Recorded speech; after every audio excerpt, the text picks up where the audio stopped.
Hi everybody, this is Chase with Brave New World Games. With me today I have Bryan Kinsella, the CEO of Wizkids. We're going to do kind of a little quick interview and discuss some of the stuff that all the retailers get to talk about at the Gama trade show right now. I should also say that we're at the Gama trade show 2017 in Vegas. Bryan, quick things about yourself. How long have you been with Wizkids? 7 years. 7 years? Since the purchase by NECA. All right. So I was not part of the group that was pre-NECA. I was brought in to help on the operations side, make sure that we could have a profitable business. That was an ongoing concern. And it was me and Justin, who's CEO right now, and a gentleman by the name of Lax, who moved on to brighter pastures. But I started out with a team of 5 in the office, and then we've grown since then. So how many do we have about right now? It depends on how you count them, right? We have a lot of contract people. It depends on if you include like the people who are auditing in China, what NECA staff you have on it and stuff. We're in the teens for sure, and probably a little north of that. But in generally, we over punch for our weight class. If you look at most core hobby companies, they tend to have more folks. So we try to be efficient, and we generally do that by empowering our folks, trying to get the right person so that they can make decisions on their own rather than having a lot of group meetings. We hate meetings. They're just, I have like one standing meeting, and it happens like every other week sort of thing, and even that one kind of bugs me. But we try to get in and make decisions and move forward. And just keep it going. Yeah. All right, great. What is your favorite thing about working with Wizkids? It's such a small group. Justin and myself go way back. We actually worked at Wizards of the Coast together. And we've been friends since then. So we get to impact the business in a significant way, and everyone who works there can feel similarly empowered as they go about their day. So it's a vibrant, exciting place with lots of stuff going on with the growth and all the products we're working on. So all right. That's actually a really great thing to hear. I think a lot of people love to hear about how you guys are working with each other, and how. So I'm actually in Seattle, and the rest is in Hillside. I have an internet phone with an extension. They actually ring me 4 digits. I did actually move out to Hillside when we started. I was there for several years and then came back. We have people all over the world. There is a core staff. The most people are in Hillside, but it's like I don't want to say brand names, but instant messenger, chatting, Gotcha. Internet phone, and just lots of calls, 5-minute chats All right. to get stuff done. Well, this year with the trade show, we heard we talked about the new unpainted miniatures you guys have coming out. What is some of the stuff that you're really excited about that you're going to see that we're all expecting to see this year?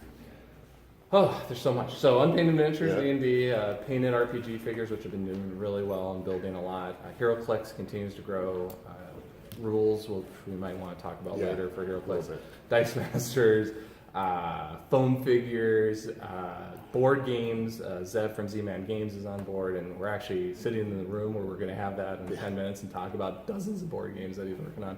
So it's I'm sure I forgot something. Someone's going to say, I can't believe it. Well, you have a few things on your plate. Yeah, there's a lot going on. And, you look at our release schedule, there's probably over 300 lines of if you include like fast forces and starters and everything, just products coming out all the time. And that's something I wanted to touch on. I have a lot of people actually ask me about I think it was at a dealer convention. You guys talked about a new license that was going to be coming out this year. Do we have anything?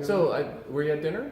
I was not at dinner. So we're doing Star Trek 5-figure booster packs, modern legal for HeroClix. That's what a lot of people they're wondering if that's what that was going to. Well, there's always stuff. Some people were thinking that you maybe had a new IP to do a different game, something different that we haven't seen, because we know you've had the Star Trek license for a little bit. So nothing to announce right now for others, but we're always looking and we're always hoping. But no, the Star Trek 5-figure modern legal booster pack, focusing on the original series, and as a Star Trek fan, and I've watched almost every episode. Some series perhaps not, but going through the original series and picking out the set, which is a regular, nice big set, and having to cut beloved characters was actually like hard because there's still like a little personal. No, there was like 30 more. It's just like, oh geez, we could have done a whole. And we'll, if it's successful, we'll bring them in eventually. Great. But yeah, it's gonna be a great set. How about you personally name an IP that you wish that you guys could get a hold of, like more of just as a fan? It's like your favorite child. I don't want to make any licensor out there feel like they're not our special child. So anyone, and frankly, we have the best top tier one licenses you could have. So that one I'm gonna pass on. You're gonna pass on. I am excited about Star Trek, Marvel, DC, Turtles, etc. But nah. So we're not going to tell me something like G.I. Joe or something cool like that? That'd be great. That'd be great. We would love with any. So but that's no, the main thing is that you guys are still looking to expand on, It's whatever the fans really want. I mean, we've heard you guys and gals all over the world are telling us get this, get that, and we're by the way, there's people in the room screaming out various brands. It's just being able to close a deal with a licensor who has the right idea for our products in terms of what we can do. That's our goal. Great. Well, let's go ahead and talk a little about HeroClix. That's kind of I'd say it's your bigger brand, right? Yeah, it's actually if you had attended one of our presentations, it was actually all of our company 7 years ago. Yeah, I stepped like 2%. That was true. And then now it's I forget the exact numbers, but Dice Masters, RPG minis, board games. I mean, it's still core. It's still very, very important, but we are now a multifaceted company, and that's great for everyone because if we have a little bump in the road, it doesn't mean we have to do extreme measures. Well, talking about that, I want to get into something new that's been coming down the line that a lot of people are really excited about and has a lot of, I would say, positive feedback. I have hardly heard anything negative beyond for it, and that is the new rules. And that's a hard thing to do, by the way. I know. Okay, it's changing, which isn't everyone's favorite. But at the same time, I think everyone's ready. I won't lie, some people are feeling like we've been in a drought coming out with the new rule set. So how long have you guys been working on that? So you remember that one? I think it was 2016 where we said this year we should be having something. I think it was like January, February, March of 2016. So I wrote that article, but I'm not the rules guy. I'm not the rules team. There's a lot of people who work on it. So I'm not the person who does the hard work. Okay. But we agreed it was going to be. He's a board game guy over here. So this is Zev. You're on camera, Zev. Hey, what's up? So on the rules, so last year we were really working on it in detail. Our goal was to complete it last year. It just wasn't ready yet. And then this year we're looking for fall, and we didn't know how everyone would respond because putting in a turn order sequence seems obvious. Putting in key phrases to make it easier for new players to learn seems obvious, but you never know. If all of your fans hate it, if all of your fans go against it, you kind of got to then speak to them. But my goodness, nearly every email we've received has been thoughtful, considerate, has been balanced. They say what they like, what they don't like. It's very interesting when most of them are pointing in the opposite direction. Like, hey, you made this one too strong and also too weak on the next email. So it's like, okay, so then it's like it's people's favorite powers. There's a lot of what's going to happen. But there's a personal attachment. But there's a couple, and I'll say one. Poison seems to lean towards maybe we did too much. Yeah. But we also have like 5 to 6 more articles, and we're gonna key in where hey, we're almost done with the big changes, and then we'll get to a minor. And once we're done with that, we're taking everyone's feedback, we're making notes, and then we're gonna compile them all and decide which ones we can and can't do. And just because we don't do anything this time doesn't mean that 1 wasn't extremely valuable. 2, it helps us highlight what we can look at and change in the future months as these products kind of get going. So, as they roll out, we will have made issues, we will have made a mistake, but we are so excited by the fans helping us understand where they're at, and we weren't sure. We weren't sure how the direction would be. It's been great so far. The play testers have all said go, go, go, but you just don't know until you go. Is there going to be, I know you kind of made a comment about how the rules are changing, the core rules, but in one of the first articles, but maybe you're looking at the powers down the line. Yeah, so we're trying to do like a normal rule book revision of the power levels, but we're not doing above and beyond that until we kind of get it out there, and then we can tweak them as they roll out 3 to 6 months from now, or in a year from now. And we're gonna maybe try and do this more often, where we do a monthly. Hey, here's what we're thinking. Send in your feedback. All right, we're back. We had a little technical issue, and you had a presentation to finish up anyway for the day. Yeah. So we went ahead and moved. We got new locations, a little quieter too. So Bryan is back with us. Let's go ahead and we're gonna jump off from where we were before, and we're gonna talk about the rules. Yeah. We just kind of finish up mainly on that.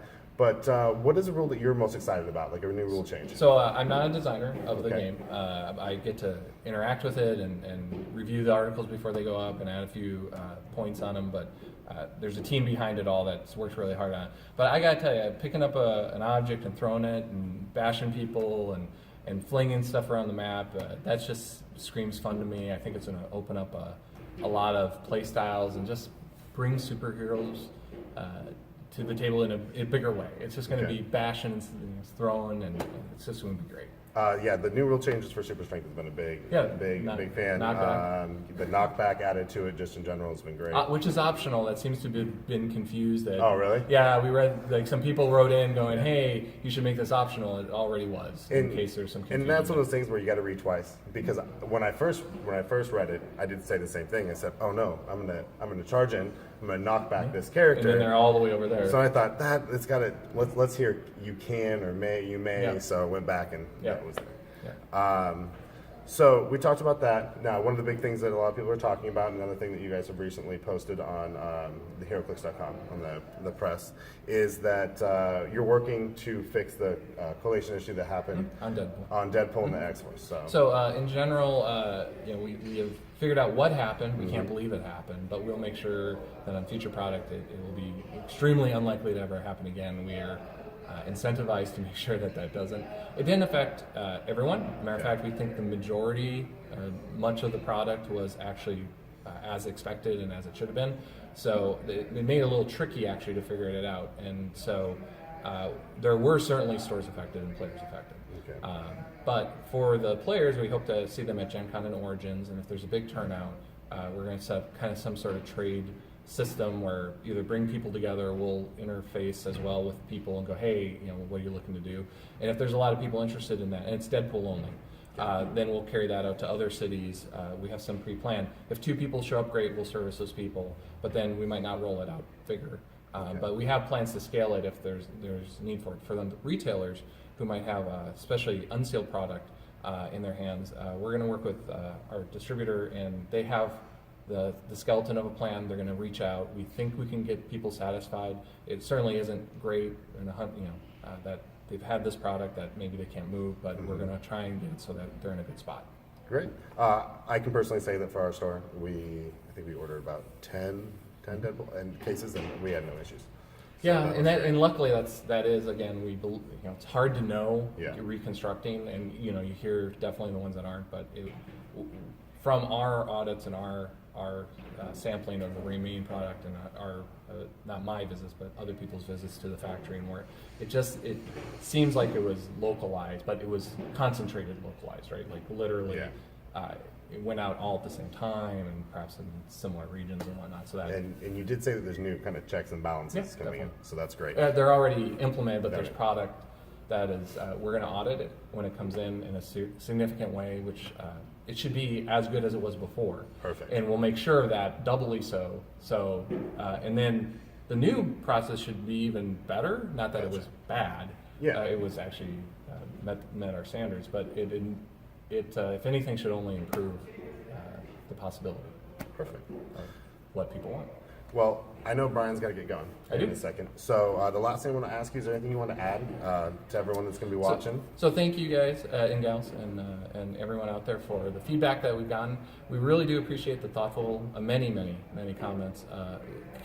They're well balanced, well considered, for and against the changes. There are some, I forget if we mentioned this on the last one. There's some powers that have more people for it or against it, Yeah. and we're gonna not necessarily make. And again, it isn't me, it's the team, are going to make changes right now because there is other things coming. But in the coming week or two, we should be wrapping up the big changes as we promised. There isn't 30 more articles coming all with these changes. We're going to actually signal that, like, hey, this is the second to last, this is the last, and then there's minor stuff after that.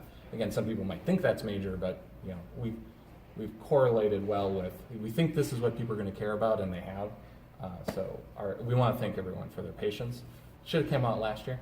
But and then we'll also, and thank you for pinging me on this, 2017 could be a huge year for HeroClix. It could be tremendous. If we can get these new rules out, if we can get Sidekick Night, we're going to try and broaden it. Right now it's localized. We're going to try and get it every store. If we can get the ambassadors of the game, everyone watching this is certainly one, you guys, to reach out. And we have a new brand, Star Trek, 5-figure booster pack coming. That could bring in a lot of new players into the game. We could have a renaissance, and not that things haven't been going great, but it could really help drive this game to a new level and ensure its success, hopefully forever. I love it. The new rules have been great. I want to say that, kind of piggyback on what you said, let's go ahead and take advantage of the Sidekick Night. Take advantage of the new rules, telling people, demonstrating what getting it out there and letting know that it's going to be a lot easier for people to get into the game. That was one of the first things I noticed. What got me into this game was, teaching my 8-year-old, or actually 5 or 6-year-old at the time, and then I fell in love with the game as well. We both still play, and it's going to be a lot better for, especially kids getting into it, father, sons, mother, son, whatever, whoever wants to play. But other than that, thanks again, Bryan, Thank for you. everything. Thank you, everyone. This is Chase with Brave New World Games. This is Bryan Kinsella, sorry. It's right either way. Don't Yeah. worry. And we're signing off from the trade show in Las Vegas, the Gama trade show. Thank you so much.